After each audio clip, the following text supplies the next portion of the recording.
પરેશ ધાનાણીના નિવેદન પર સી.આર. પાટીલે કહ્યું, ગુજરાતમાં હાર દેખાઈ રહી છે. રાજકોટ લોકસભાના ઉમેદવાર પરેશ ધાનાણીએ કોંગ્રેસની સભામાં નિવેદન આપ્યું હતું કે 1995માં આપણે 18 વર્ષ એક થઈ ભ્રષ્ટાચાર નાબૂદ કરવા ભાજપનું બી વાવ્યું. બધાએ લોહી પરસેવાના ટીપા સિંચીને વટવૃક્ષ બનાવ્યું, પરંતુ હવે શું થયું તે આપ જાણો છો. પરેશ ધાનાણીના નિવેદનથી અંગે સી.આર. પાટીલે આપી પ્રતિક્રિયા. ભાજપ પ્રદેશ અધ્યક્ષ સી.આર. પાટીલે કહ્યું હતું કે હું કોઈને પાસે વોટ માંગવા આવ્યો નથી, તમારી તાકાતનો પૂરો ઉપયોગ થાય તે માટે આવ્યો છું.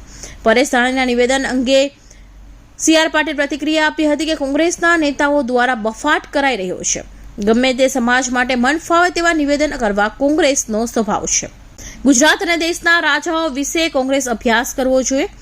કોંગ્રેસ ગુજરાતની તમામ બેઠક પર હાર ભાડી ગઈ છે. કોંગ્રેસ દ્વારા જ્ઞાતિવાદ ઉભો થાય તેવા પ્રયાસો કરાઈ રહ્યા છે.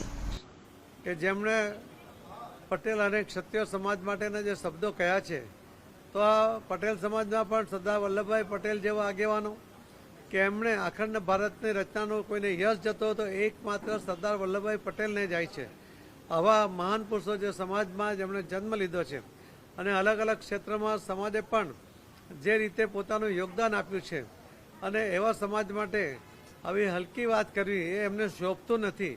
એમણે આ બંને સમાજની અને ગુજરાતના લોકોની માફી માંગવી જોઈએ. કોંગ્રેસના નેતાઓના નિવેદનો એને જો શુદ્ધ ગુજરાતીમાં કહીએ તો બફાટ કરવાનું એ એમનો સ્વભાવ છે.